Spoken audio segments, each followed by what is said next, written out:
we love clients. Yeah, the number one thing you're going to hear is, well, you never told me that. How big do you want to be? How fast do you want to get there? And what are you willing to change? Think about Kylie Jenner. Man, she sells one thing, she makes millions. I'm a big Keith Cunningham fan. If you listen to our previous 19 or so podcasts, I'm going to talk about him a lot. I'll never stop.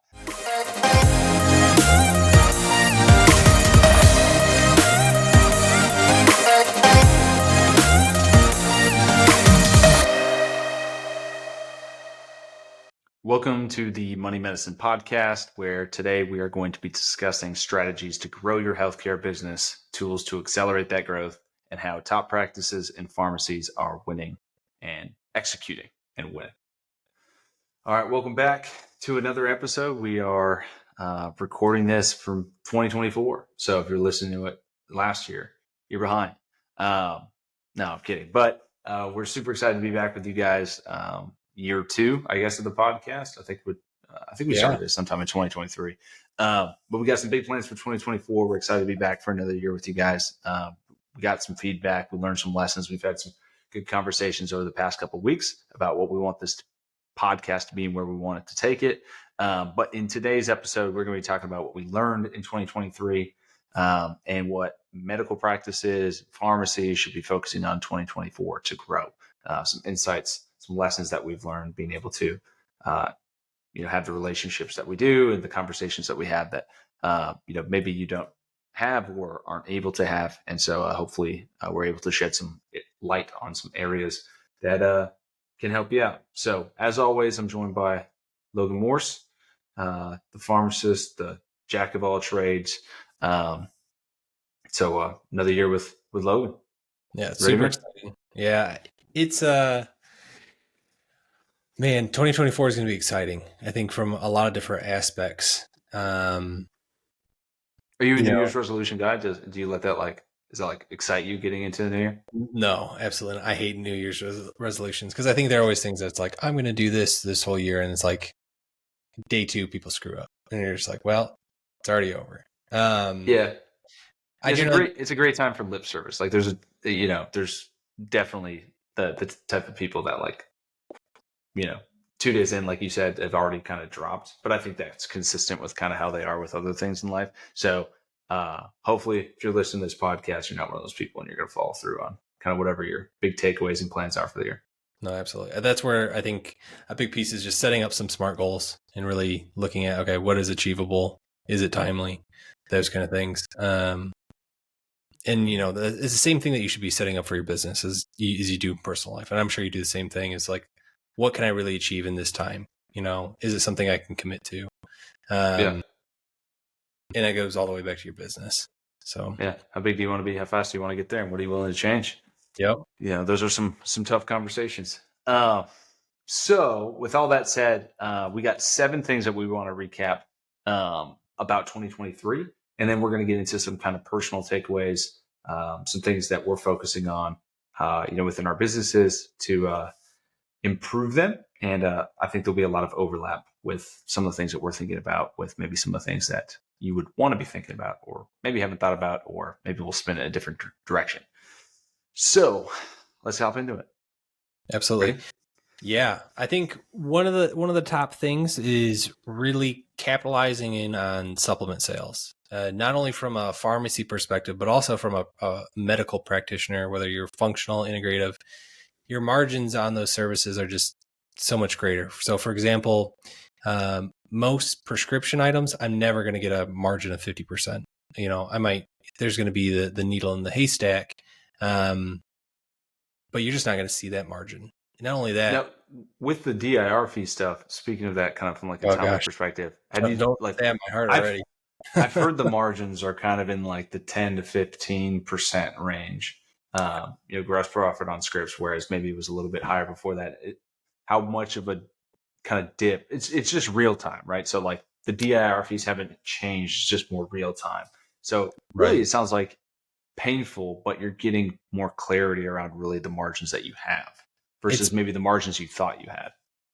Yeah, it's painful now because right now you're getting kind of a double dip DIR. So you're getting the last kind of quarter and now you're getting real time at the same time. And so until we kind of catch up, I would project that there's going to be a lot of pharmacies selling closing. I actually just talked to a pharmacy today who sold because they sold it to actually some of their own employees. It sounds like they're doing okay, but that owner kind of saw some writing on the wall, I think, and it's making their exit now.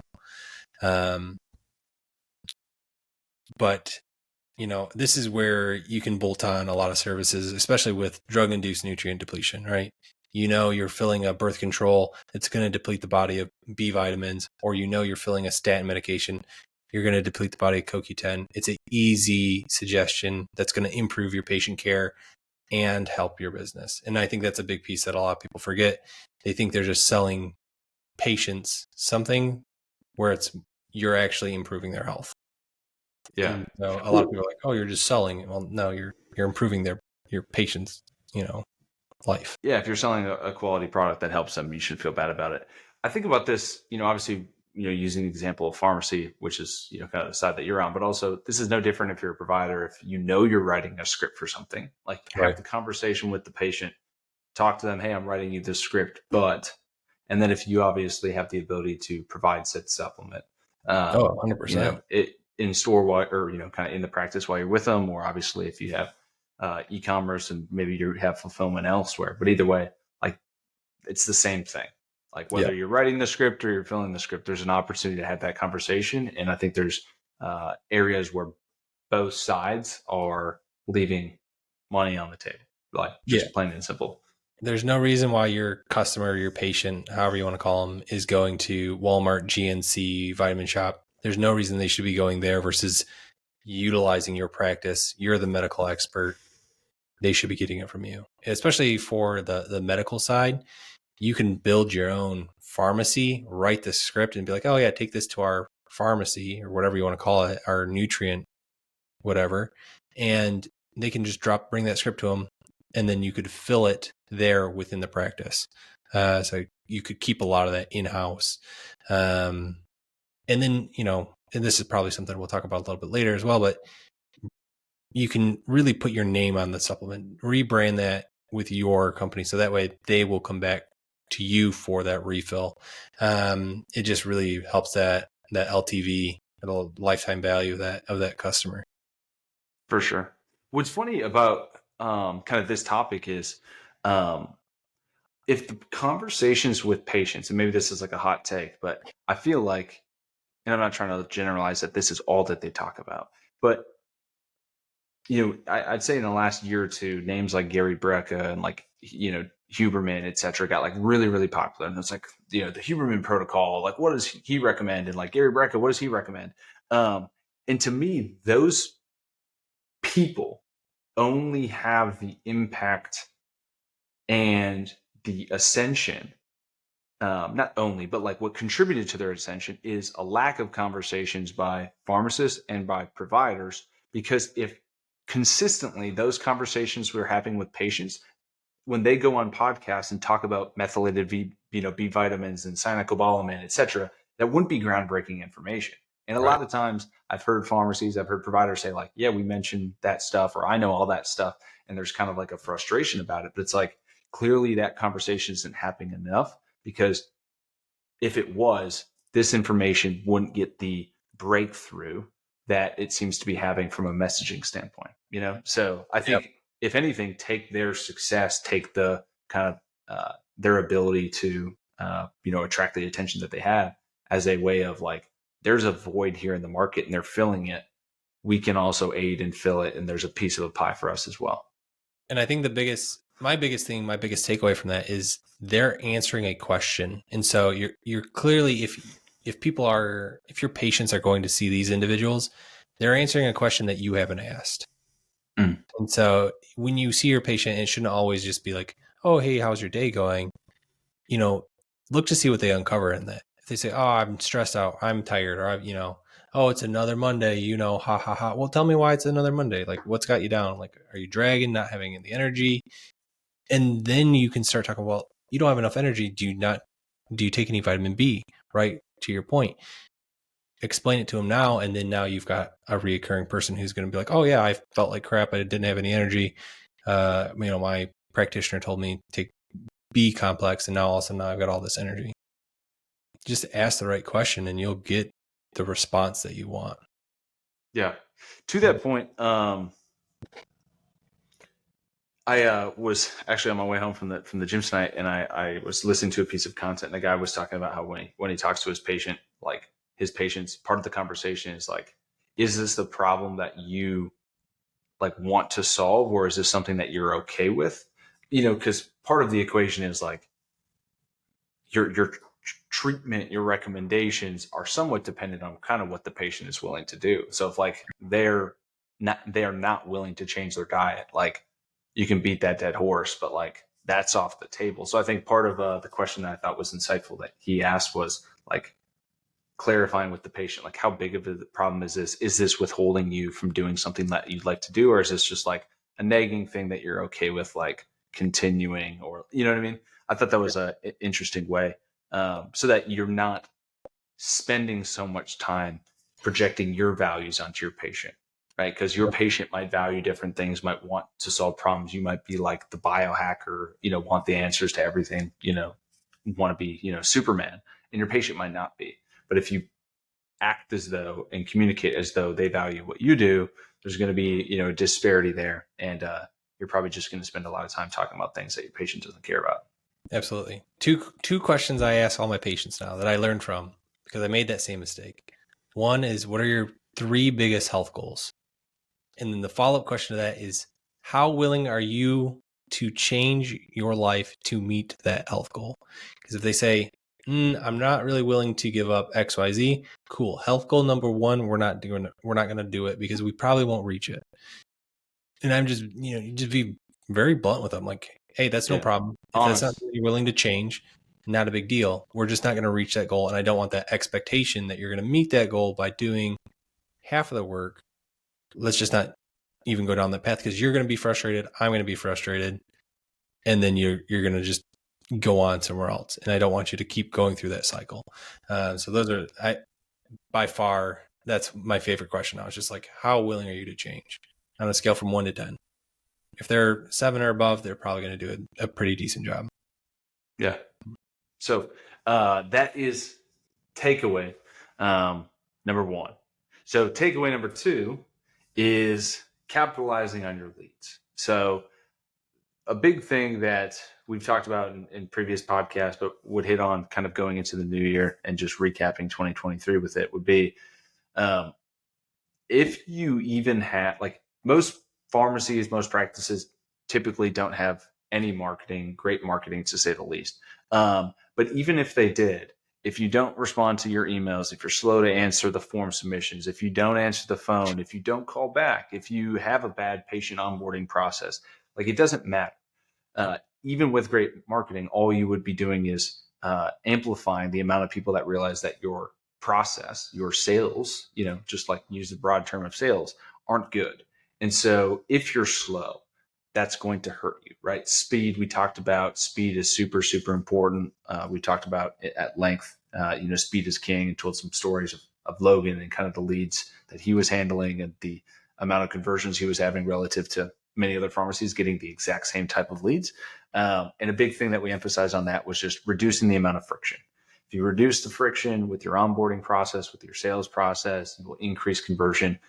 People don't like to go through a strenuous process to become a patient with your business. And so if you take a look at your onboarding process, if you take a look at your sales process, you can probably, if you're honest with yourself, find some areas for improvement. That could be a team member, that could be a software, that could be tech related, that could be training. I mean, there's a lot of different areas that would affect your ability to convert leads. And so maybe before amplifying your marketing, you need to eat your own sandwich a little bit, as they say, and figure out where it doesn't taste very good, because otherwise, again, marketing will be expensive, not just because of, maybe the negative, kind of feedback you'll get from patients, which will decrease conversion, but it's also, expensive from the opportunity cost of maybe the amount of business you could have had if you would have just cleaned up your sales process, your onboarding process first and foremost,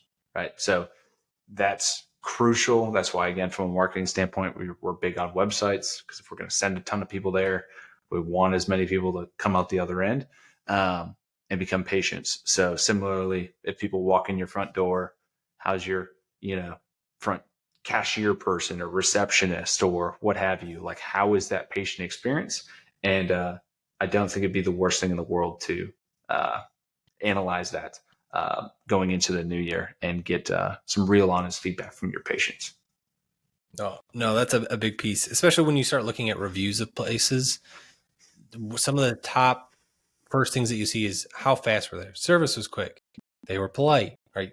Very simple things that can make that customer experience that much better. If you just start looking at what you're doing and make those tweaks, you'll definitely succeed significantly better. I know we worked on some things as far as we were trying to build an ED protocol, and there was so much friction for the patients. We just weren't converting.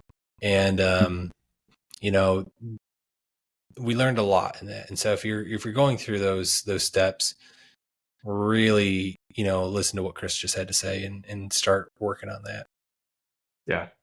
I mean, everyone wants their time back. Everyone wants, things done quicker. So, if there's one thing that, will contribute to speed, it's a good process, and it's a understood process. If there's not structure, opportunity is simply chaos. So put in the structure first, so that when you do increase your opportunities, it's less chaotic and it's, more of a smooth process, right? Because with a lot of patients, you'll get one chance, you'll get one crack. So don't learn the lesson after the fact, right? Yeah. So big takeaway number 2. Next one is setting clear expectations. Oh, yes. And I can guarantee every office is dealing with this. Every pharmacy is dealing with this. And that is having... Yeah, take it away, man. Oh, gosh.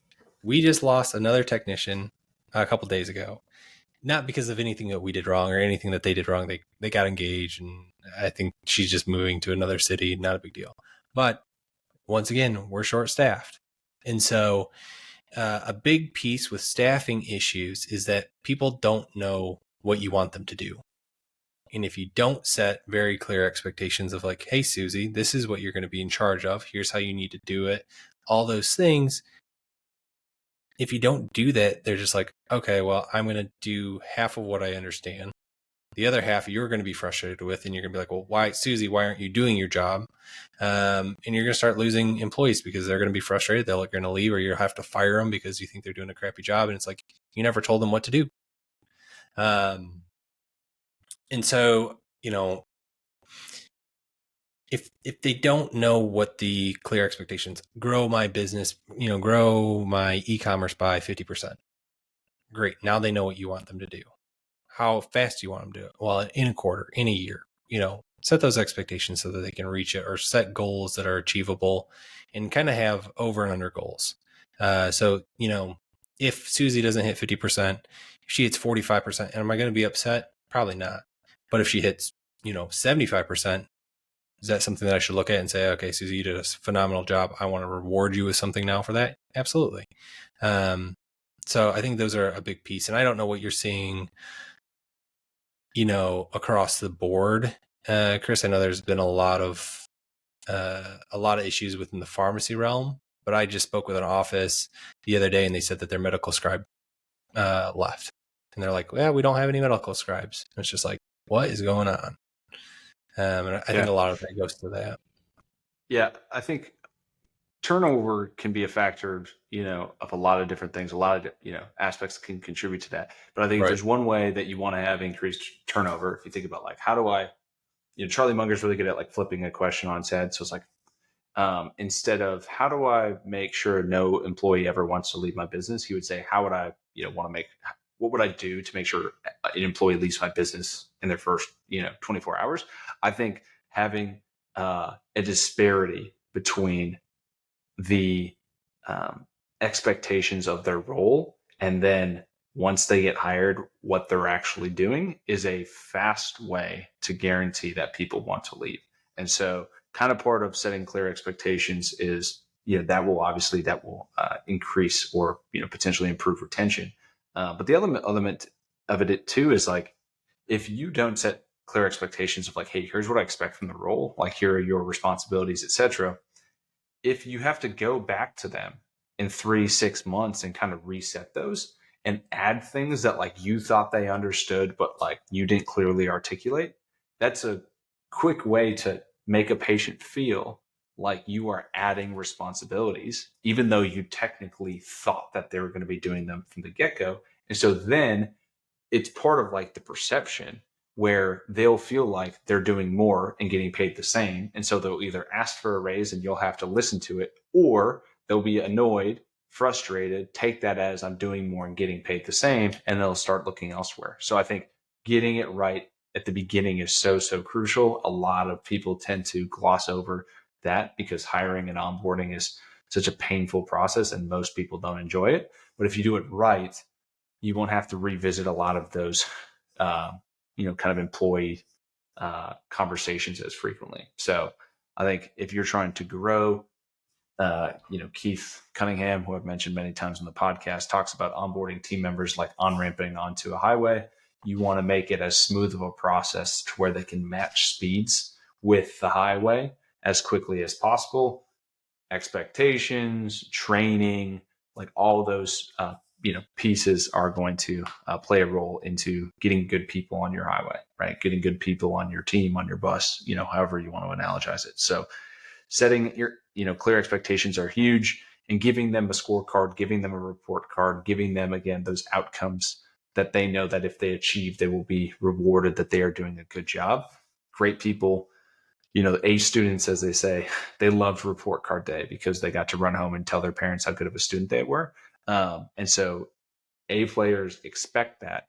B and C and D players, or B and C and D students, don't want report cards, don't want scorecards.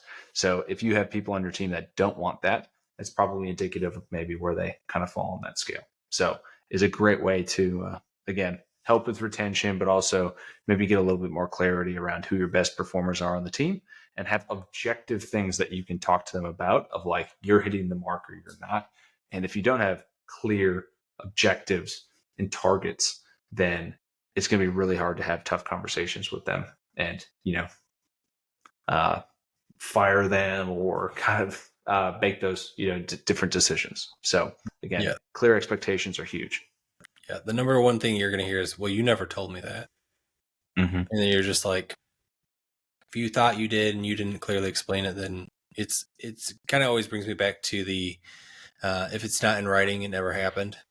Right. For sure. And one of the new things that I've tried to do, is always really just like, here are my clear expectations. Here's the goal. Here's your over goal. Here's how you can achieve it. Let me know what you need in order to succeed, because that's another piece of that puzzle. If you're not giving them the tools to succeed, they're not going to be able to do it regardless. I mean, you can give a guy a hammer and say, okay, chisel through Mount Everest. Well, good luck. That's going to take forever. It's not the right tool, right? So, it's something to always look at. For sure. Which kind of brings us then to number 4, which is don't wait to build your audience. This is really interesting. And Chris, you probably can touch on this a little bit better than me. When you're trying to grow your business and you're looking at, I'm frustrated because I'm not growing. Why is it good to start earlier versus, wait until you've got, maybe your business is starting to grow much bigger around you organically? Yeah.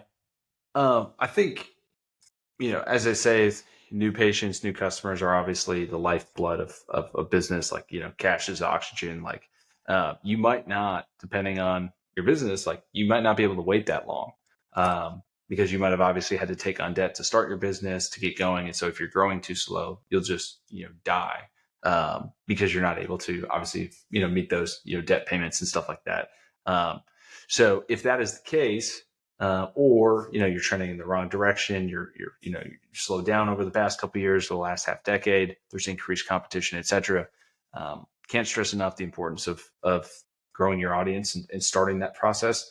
In the beginning, we see time and time again, there's kind of two different types of clients that end up coming to us, those that have like neglected social, that have neglected marketing. And so, I mean, it's brute force in the beginning. Like no one really knows who you are. You haven't really marketed yourself. You don't really have an audience. And so you can't expect that you're going to make a couple posts and people are going to start to care what you have to say, because realistically, you might be saying a lot of the same stuff as other people, but you just don't have the same status, as those people because of all that they've done to build it up. Like if Logan makes content about methylated B vitamins and Gary Brecka makes content about methylated B vitamins, like same content, they could say the exact same words, but who says it matters? And that's not a shot at Logan. That's just more so a reality of like all the work that Gary's done. And so it would be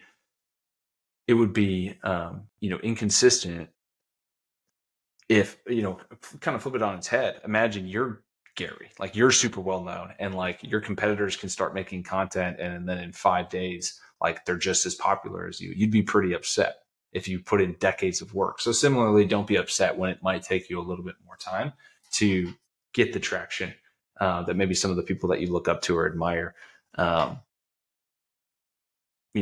able to achieve. So with that, start, be consistent, be vocal. I think video content is huge. I think there's a huge opportunity for pharmacists and providers to step into the ring a little bit, be a little bit more vocal about health and wellness. If you spend any time on social media, there's a lot of bad actors. There's a lot of AI, kind of bot stuff now trying to promote and pump, different products and just shill products, which I think is obviously horrible, from a patient standpoint. So there's a huge desire for from patients to, get to the root cause and, take a little bit of a look under the hood and not just like take some of these blanket solutions that a lot of people are accustomed to. It will shock you how much people are willing to spend and what people are willing to do when they feel like they've been heard. And so, as you make more content, you might not notice the difference in the beginning, but over time you will build trust and those questions will start to roll in. Those phone calls will start to roll in. Those appointments will start to roll in. And people want to specifically talk to you because you built that trust with them, over an extended period of time. So you can't measure it in a week. You can't measure it probably a month. If you're going to be in business, like you're going to be in business anyways. So you might as well allocate some time to build your audience because, if you're going to be in business for the next couple of years, then just like consistently execute and see where you're at in a couple of years. Like just keep your head down and kind of keep working. And so I think Logan, you've done a great job just being super consistent this year. And I'm sure at different points there was like dark days and dark periods of like, man, all this work, all this effort, and like I'm not growing as quickly as I thought with some of this audience, or kind of traction. But then also you get to different periods where maybe in the last, kind of couple months, there's been some kind of breakthroughs or, kind of sales increase and, different stuff like that. And you get that feedback of like, okay, maybe some people are listening. Right. So if you're going to be in business, it's an asset to have trust. And with social media and making short form content, making videos, talking to patients about some of the most frequently asked questions that they might have, it's just a great way to build trust at scale. And so instead of having these one-on-one conversations with patients all the time where it's out your mouth and only one person on the receiving end, social media obviously gives you the opportunity to reach thousands. And that will only accelerate a lot of your other marketing efforts around that. So we love clients that are willing to make some content because it just aids with distribution. And a lot of pharmacies and a lot of practices that come to us have no distribution. They have no attention. And that is one of their biggest problems is no one knows that they exist, even if their service is great. So if you're willing to analyze and make your business, a great experience and, parlay that with some effective marketing to get some more eyeballs on your business, it's a phenomenal recipe. And business is hard, but I mean, it amazes me kind of how, bad in some ways kind of marketing looks like in the healthcare space. And so if you're even good, you can crush it. So you don't have to be, the cream of the crop to be successful in this space for sure. No. And a piece of that too is get those early reps in because you're going to suck. Like, be glad that no one's seeing it. Yeah. Because you don't want a million people to see it. Yeah. Your first pieces of content. Turn them off real quick. Like, oh gosh, this person's miserable. I don't ever want to see their content again. Like get your sucky reps out early, because the more time, and I know we probably say this a lot more from, being in the gym space, that time underneath the bar, put in that work, because all of a sudden you get to those reps that you're really starting to define those muscles, right? Now you're defining your business, and you're growing that significantly more than those first few reps that you ever did. And you're like, your form sucked. People then were like, what are you trying to do? You're going to have the same issues. And from a personal standpoint, my first few videos were horrible. I didn't know how to talk to the camera. You kind of feel weird, you're anxious, but now it's like, you can throw me up in front of a camera and I'll spit out whatever I need to say. I might have to do a couple takes because your mouth doesn't move the way you want it to, or whatever it happens to be, but get the reps out early, suck early, continue to work on it, and grow, and you'll see some significant changes. Yeah. It takes time to be good. So don't expect to be world class right in the beginning, right? And understand, if you spend a little time on social media, you'll see what great looks like. Yep. You'll see other creators in the health and wellness space, and you'll be like, yeah, there's a little bit of a gap between kind of what they say and how they say it and me. And that's okay, because there's time. And if I'm consistent and I keep showing up, I'll keep getting better. And I think a lot of times the businesses that win are just the businesses that execute consistently. Like, good done consistently beats exceptional done occasionally. And so if you're just good for an extended period of time, like, you'll have your day. So can't recommend that enough. So make your content, build your email list, like, get forms of distribution. And what we mean by distribution is just the ability to communicate with a lot of customers in a quick amount of time. Ideally, the cheaper, the better. Email is just one of those ways where you can communicate with a lot of people at a very, very low cost. So, and similarly, if you can build a social channel with a lot of followers and engagement, you can reach tens of thousands of people with a single post. And that is leverage for your business. Next one here, which I think we had so many good episodes, or a couple good episodes on this, which is doctor detailing. I don't think we need to get into the big takeaways of doctor detailing, but if you didn't listen to the podcast episodes where we had Tony on and we had Thomas Pennell on, there was some really, really good information on doctor detailing. Oh yeah. Yeah. So many good stuff there. So I think, for tip number 5, or kind of recap number 5 of 2023, without going too deep on those subjects, you'll just want to listen to what they have to say. Because again, supplement reps that have been doing it for quite some time, medical device sales reps, etc., they have a lot of reps. And so if you're a pharmacy, you probably don't have as many reps in a year or in a month. Like, they probably do meet with more providers, or, try to have more, do more doctor detailing in a month than pharmacies do in 5 years. So they just got a lot of experience. So listen to that episode if you want to build more relationships with providers. But kind of similar to building your audience, it takes time, it takes reps. You're going to suck, etc. But hopefully you'll suck a little bit less if you listen to those episodes in advance. I know Logan learned a couple things that hopefully saved him some time and money at Keystone. Every day is a new day, man. I tell you what. Probably where doctor detailing is definitely a skill to learn. Yeah. Oh, for sure. I mean, it's communication, it's, relationship building. It's a lot of different things kind of all tied up into one. So it's a lot of different skills. And so it takes a lot of little things to be great at it. So that podcast definitely talks about that at length, or those podcasts do. Recap number 6, tip number 6 from 2023, takeaway number 6 is private labeling and building your brand. We're really big, obviously, on this podcast. We talked about it a lot, but can't advise enough putting your name on your products. I have a personal prediction that I think the marketplace type websites that, maybe you just carry a bunch of brands, I think those types of websites are going to continue to trend down in 2024 as a lot of manufacturers go direct to consumer. There's been a number of them that have done it in the past couple of years. I don't think that trend's going away. I think a lot of them are realizing that there's some margin that they could keep if they didn't sell through, providers and in pharmacies and, offices and stuff like that. And so maybe you can still carry their stuff, but there'll be easier ways for patients to buy those products online from the manufacturers themselves, whether that be through Amazon, whether that be through their own website. And so you're probably not going to be able to rank for those products as well as you did in years past. And, your manufacturers probably are going to have a little bit more marketing spend, budget, team, resources, etc. And so you're probably going to struggle to compete with them anyway. So can't recommend enough private labeling so that your customers have a reason to come back because it's the only place they think that they can get it. It allows you to expand your radius because a lot of manufacturers obviously don't let you sell online, or some of them don't. And it allows you to, again, build a perception that you're the only place that they can get a product. So if you're not private labeling, we talked about that multiple times on different episodes. But if you have questions, we'd love to help answer those. But that's been huge. I know it's been a focus for you guys at Keystone. You guys have made some significant strides in that department for sure.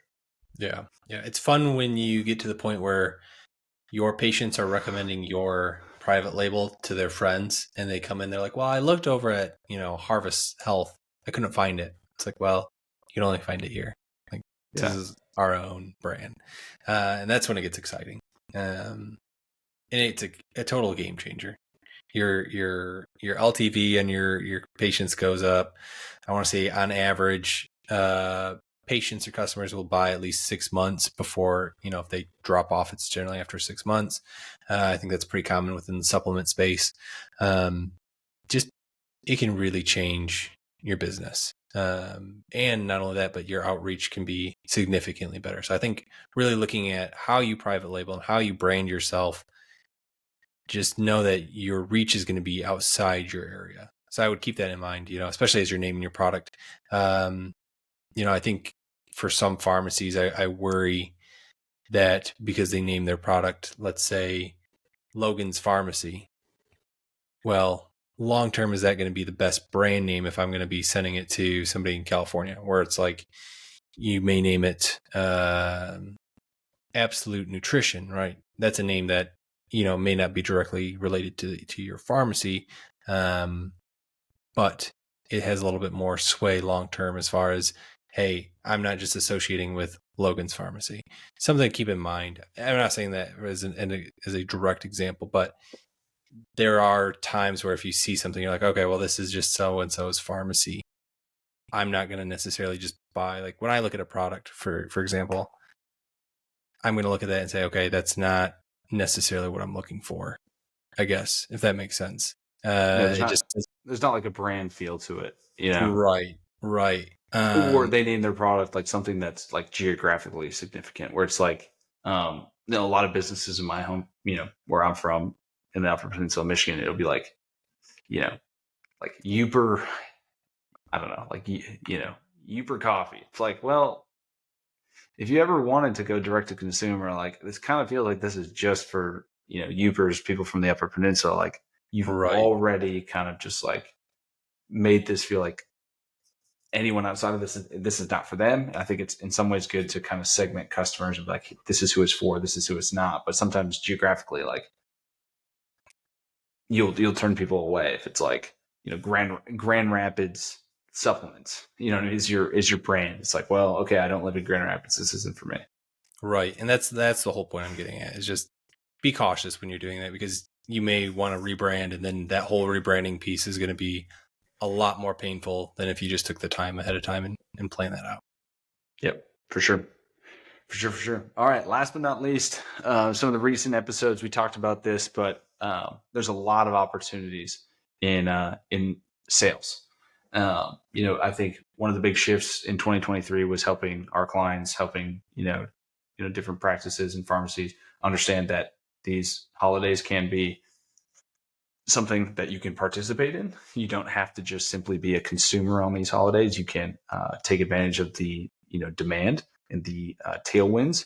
And so a big thing to think about when it comes to sales is, obviously prepping for them and building the assets to where you can take advantage of them. You have the ability to have distribution, you built the trust, all that good stuff. So there's a lot of things beforehand. And in kind of some of our recent episodes, we talked about that. But then the other thing is, taking a look at all the different ways that you can get distribution. So like, what can you utilize from your email list? Like, what can you do on social? Like, what can you do with, bag stuffers or some like in practice in pharmacy, different things. But ultimately, whether online or offline, you need to track those activities. Like, what did we do? Because you wouldn't want to get to a situation where you're going into the next year, you had a successful sale the year before, but you have no recollection of how you produced that outcome. And so Right. we really track things digitally, but if you're doing some things in store, in practice, in office, etc., can't recommend enough tracking those activities so you have clarity around how you produce that outcome. And also just it's not always going to be gravy. It's not always going to be great. So if a sale doesn't go well, why didn't it go well? Right. And again, if you have those tracking pieces in place, you can make decisions with data, not just make decisions with opinions. Right. And that's a big piece, because a lot of times you may not know the exact, like, let's say you use a bag stuffer. And so one of the things that we did is like, how do I track if my bag stuffer worked? And so we put a specific product code on those bag stuffers. So that way, when they bought something from my website, I knew exactly where it came from. And so now I can track, even though it's a paper item, I can track, oh, this person saw our bag tag, read it, and they purchased it. So even on the items that you don't think you can track, figure out a way to make it track. And that's a very easy way. Make a specific code that's only on that item that that you can track into your store. That was a big learning piece for us, because at first we were like, oh, bag tags don't work. And then we started using them and we're like, oh my gosh, these actually do work. And we just had no ability to know if they worked in the past. Right. So really big piece. And those are some things that I'll be taking into 2024, which I think is going to be really exciting as far as what we'll be focusing in on 2024. I'm sure you've got a lot of things that we'll be growing on. So really excited to see what we'll bring to the table. Yeah, absolutely. So as we kind of wrap up 2023, like I said, those were kind of the seven things that we wanted to reemphasize if you're listening to the podcast for the first time, of some things to go back on, because I think there's some valuable information that we talked about on those areas, and some kind of takeaways that we had, and some lessons that we learned. But looking ahead to 2024, man, what are the couple areas that you're looking at, from a focus standpoint, like areas that you're focusing on for yourself, for Keystone, etc.? So a big thing is expanding services for us. If I look at Keystone as a whole, or the pharmacy as a whole, learning on how to take one service and say, okay, how do I make this either attract a bigger group of people? Right. So if I maybe add on, if I've got a package for weight loss, maybe have a larger package and a smaller package. So that way, individuals who want to spend more can spend more, and individuals who are like more financially strapped and they still want to get some outcome, they have an option to pick that. That also kind of goes into offering other services, right? So looking at things of, okay, I offer consultations, I offer lab testing, I offer, kind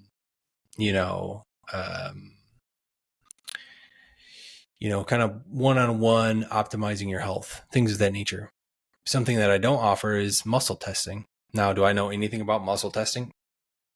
Enough to be dangerous, but not anything I'd ever want to practice on somebody. But, something to work on and grow is, if I offer that, would that bring me X amount of income, right? So just growing on some new services is going to be big, and having different packages. One thing that we're looking at is our loyalty program, and revamping that, and having different kind of small, medium, and larges, and having things associated with that to 10x, the revenue that we were getting from it originally. And so really expanding those services out to encompass a larger group, so we can get some new blood in, so we're not just really churning the same patients over and over again. Yeah. Smart. What else, man? Say that again? I said, what else? What else are you focusing on? Oh, man. I'll let you rattle through your list. Overcoming objections, man, is people always have an excuse to say no. And so learning how to take that no and really turn it into a yes is something that I've learned a lot in the last, 3 years. But then also teaching somebody else to do the same thing. So we have patients who come in, they want to pick up one supplement. Generally, they go to the register, they get wrung out, and they leave. Well, one of the questions I always try to ask is like, do you have any other health problems? And then they say, well, I don't sleep too. Cool. Do you take any magnesium? No. Oh, here's why magnesium would be beneficial to help you fall asleep. Cool. I'll get it. You just turned in that person of saying, no, I really don't want anything else, to now I'm getting a second item. That's something that we're working on. Being really able to redirect and solve more problems is another issue. So sometimes people will be like, oh, my husband, I got to talk to my husband about this, or, they have to make sure that they have that like affirmation or that's okay. And redirecting them and saying, Susie, you can make this decision for yourself. Would your husband be happy if you lost 15 pounds? And you felt better, you felt more attractive, you felt, like you had more energy.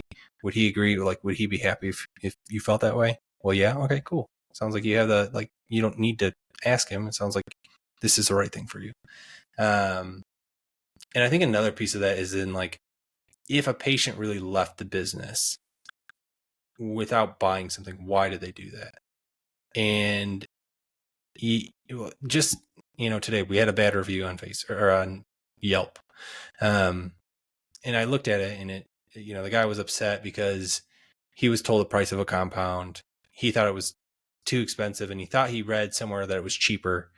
And, based on what my technician said, she was like, oh, well, this is what our pricing is. That's what it is. And he was like, well, this money hungry, grubbing pharmacy, they told me that's what the price was. And then they shooed me out the door. It's like, okay, how do we fix that? So that way that's not the perception of another patient, or why is this an objection? How do we better, that price objection? Hey, this is too expensive for me. Maybe we could have offered something over the counter and we just did. So learning from those tools would be big. Online growth. I think if you're not doing it, it's a mistake. Start growing, because you've got, think about Kylie Jenner. Man, she sells one thing, she makes millions. Most people, if you're a medical practitioner, are probably more intelligent than Kylie Jenner. No offense to Kylie. I'm sure she's actually probably much more smarter than I am. She's making more money, so I shouldn't, bash her at all. But the wealth of knowledge that we have, take advantage of that, really start to grow, start to scale, and really look at using stories, because your stories will sell products, because now you're talking about an experience that one of your patients has that somebody else probably has the same pain points, and kind of facts kind of tell. I think you told me that multiple times. And you can tell somebody, hey, CoQ10 increases energy. Cool.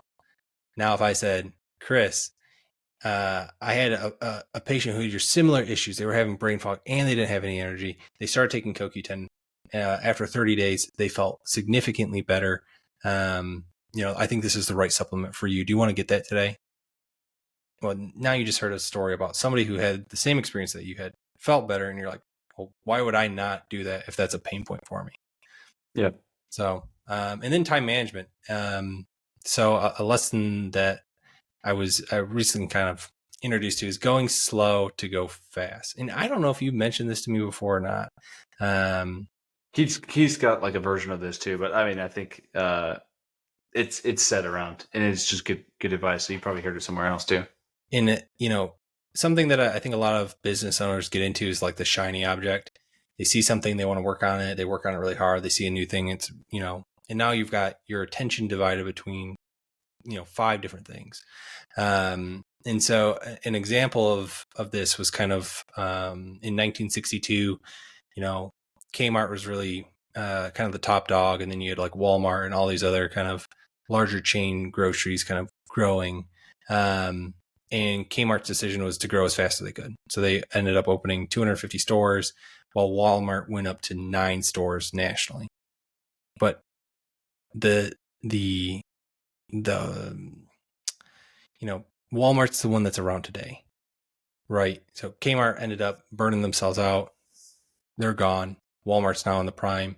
They took the time to really focus in on what they wanted to achieve, which was great patient or great customer satisfaction, having lots of options, and they took care of business that way. So they worried about the customer experience versus, hey, I just want to out compete my competition and I'm going to grow and do all these different things versus just doing one thing really well. That's a big piece for me. So yeah, those are some good takeaways. Kind of reminds me of like Bucky's a little bit. Like I think Bucky's as like a chain, for gas stations is probably like slow in some ways of maybe their growth relative to others, but they nail their customer experience, they nail their locations, and so like I mean the profitability by per location is probably just through the roof. I don't have the data on it, but have you ever been to a Bucky's? I've never been to one, but I want to buy one of the sweaters. I'll have to get you one next time. There's a couple in Texas, but insane. But like talk about a company kind of similar, like focused on the customer, focused on amazing experience, a unique experience, etc. And as a result, they've been able to maybe like grow slower, but I mean a much more profitable growth, and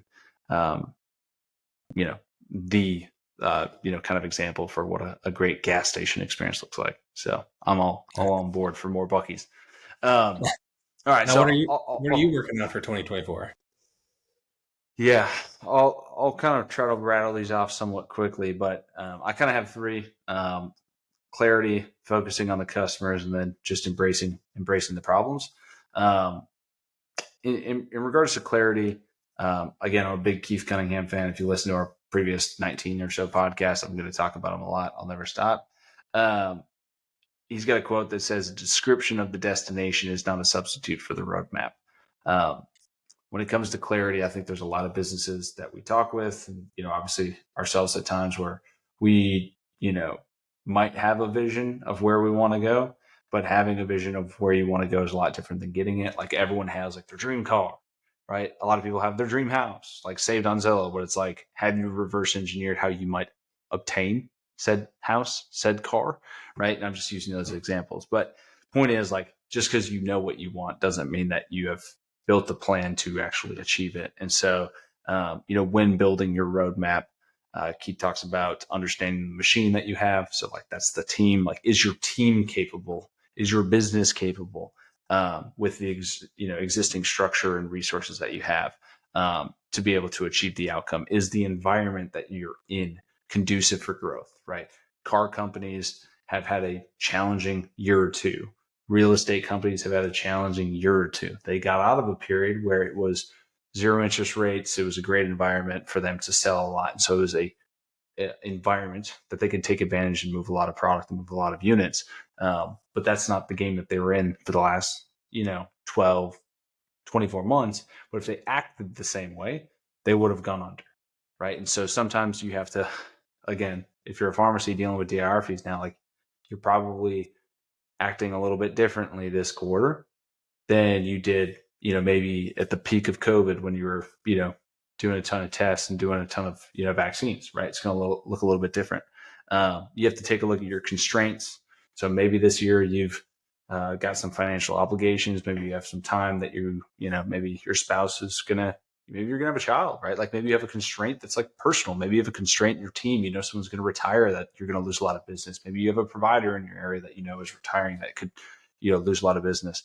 There's different constraints that you have to pay attention to, within the business. And then also, the speed that you're going, if you're going too fast, kind of like driving a car, you can crash it. So I think, need to be cautious about the speed that you're going.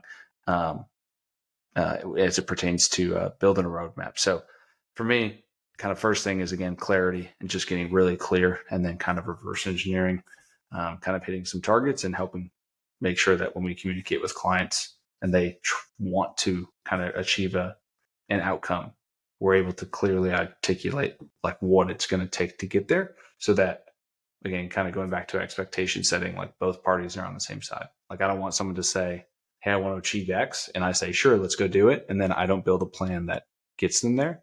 I'd rather just say, hey, your outcome that you'd like to achieve, here's the plan. If you don't want to do this plan, we need to bring down the outcome, right? And that's with time, effort, expertise, all those different things. So clarity for us and for clients. Second thing is always just focusing on the customer.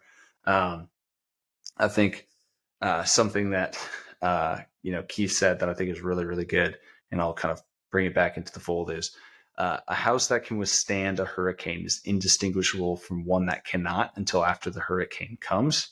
So where that goes into focusing on the customer is, if you're looking at your competitors all the time and not focusing on your competitor or your customer, but ultimately just your competitors, they might be a house that cannot withstand a hurricane, but you're copying their business model, you're copying their prices, and then there's a pullback in the market and they go under and you're right behind them, and it's because you've been copying the entire time. So if you stay focused on the customer, you'll put yourself in a pretty good position, more often than not. Another big one for that is when copying customers, when looking at new opportunities, shiny objects, like you say, the less risk you perceive, the more risk there is. You just don't know where it is. And so really trying to be cautious around areas where I feel like there isn't risk, because it's likely just a result of me not understanding that opportunity well enough to know what those risks are, what the drawbacks are. And then lastly is embracing problems. Just problems never end in a business. They just change forms. And problems can be a result of progress.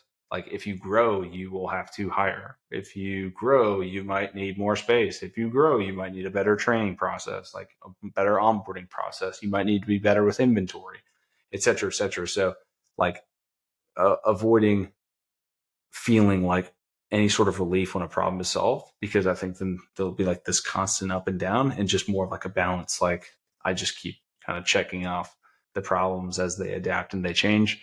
And understanding that they're not going away, even if things are going smoothly. Like new problems present themselves from the result of growth or from the result of obviously issues, right? So either way, there will be problems. So Right. my big areas of focus are on those three. Internally, embracing the problems and making sure our team, is of that same mindset, focusing on the customer, and then it all kind of starts with getting clarity of what we want, right? And then how to get there. So Absolutely. those are mine. Man, it's funny to kind of, so many people don't build that roadmap.